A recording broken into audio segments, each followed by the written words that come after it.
Well, the Jets had a chance late in the fourth quarter to steal a game against the Denver Broncos without scoring an offensive touchdown. And of course, they cannot get it done.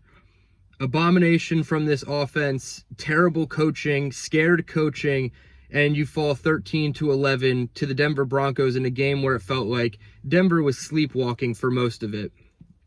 The Jets get a takeaway early on in the game. Jarvis Brownlee, the newest addition to that secondary, creates a forced fumble. All the momentum going to the Jets, and they kick 3 field goals with some of the best field position I've ever seen this team start with. They started at the Broncos 37 after the fumble, the Broncos 24-yard line, and their own 43-yard line, and all they mustered up was 3 field goals. Most fans, myself included, were calling for Justin Fields to be benched for Tyrod Taylor in the third quarter, starting in the third quarter at least, and it felt like the coaching staff was completely stubborn in trotting out Justin Fields.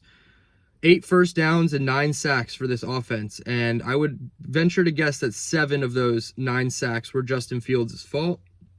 Offensive line didn't have, the best game overall. The running game couldn't really get going either, but Justin Fields holding on to this ball for 3.5 seconds, 4 seconds on some of these plays is just ridiculous.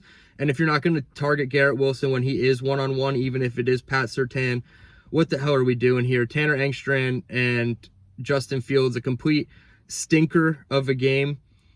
Just completely embarrassing. 8 first downs, 2 of 15 on third down, 82 total yards. 82.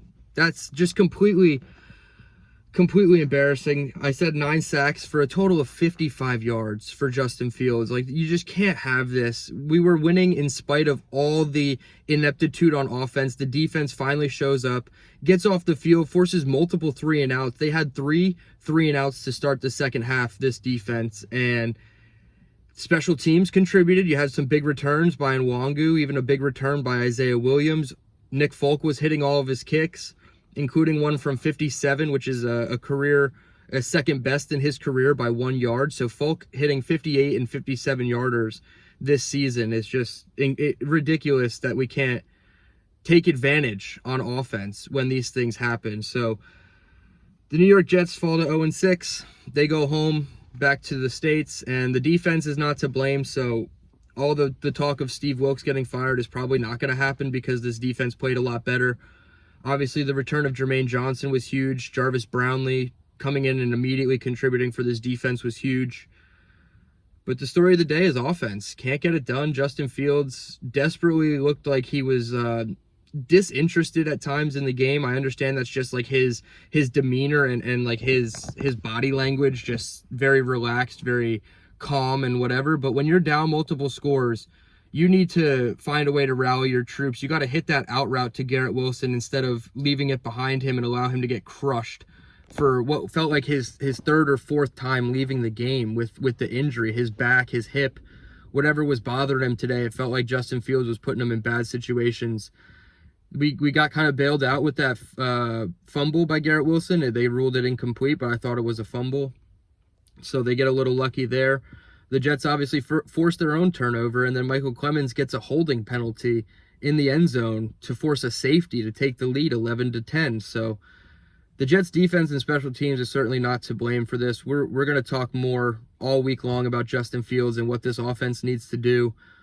Just stop going under center. It's killing your team. You're probably losing, you're putting yourself at a disadvantage when you go under center with Justin Fields because they know it's either a play action or a run, and they really couldn't get the run game going.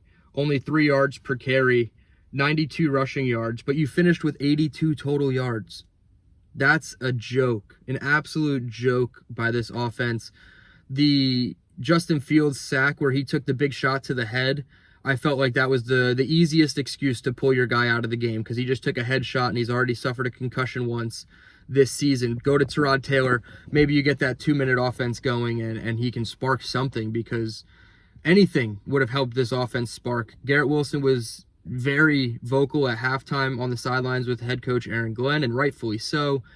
They take 38 seconds and don't run a play. They just waste the opportunity to at least try a Hail Mary on 4th and 1. They just stand there and let the clock run out and go into halftime with a 10-6 deficit knowing they get the ball.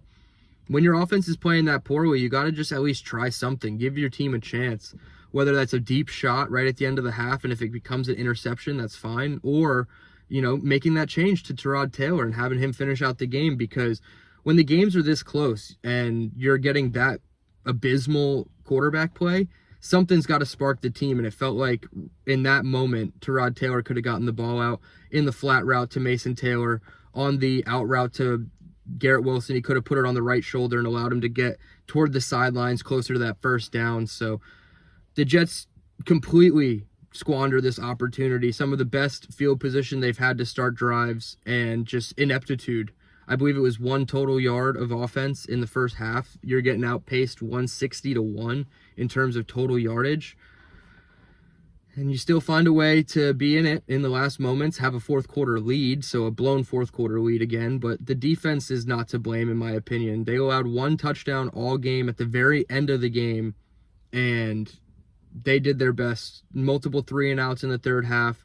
They were putting pressure on Bo Nix. Obviously, Jermaine Johnson being back was a huge help for that. I even saw a rep where they put Quinnen Williams on the edge, and Jamie Sherwood ended up getting beat in man coverage. What else is new? So the defense is not to blame for this one. The offense is solely to blame. I'm not really going to rant about it. I'm truly just disgusted by this offense, by this coaching staff. The decision making and wasting a timeout with 10 minutes and 43 seconds left to then just punt it on 4th and 1. Just take the 5-yard penalty and punt it anyway. It makes no sense. And then it comes back to kind of bite you time-wise in the end. Obviously, you still get the ball back, but there was 2 minutes and 23 seconds left in that final drive where it could have been closer to 3 minutes, and who knows. Obviously, Justin Fields was the biggest problem in this game, in my opinion, and Tanner Engstrand didn't call a game that was conducive for success when your quarterback is playing with this many limitations. It felt like Justin Fields had so many restrictions on him, whether that was himself not being able to make the reads or the coaching staff not putting them in the best position to win. So we'll go back and talk more about it during the week, but this one stings because it was looking up like it's going to be an ugly victory for the Jets, and that's fine. Teams come across ugly wins and lucky wins throughout the season. We've seen the Titans and the Giants already get wins, improbable wins this season. So this was the chance for the Jets to do it.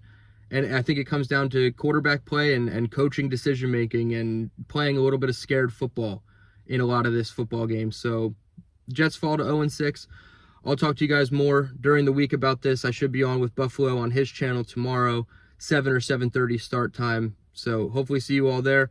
Hit the like button on your way out. Subscribe if you're new, and we'll talk Jets next time.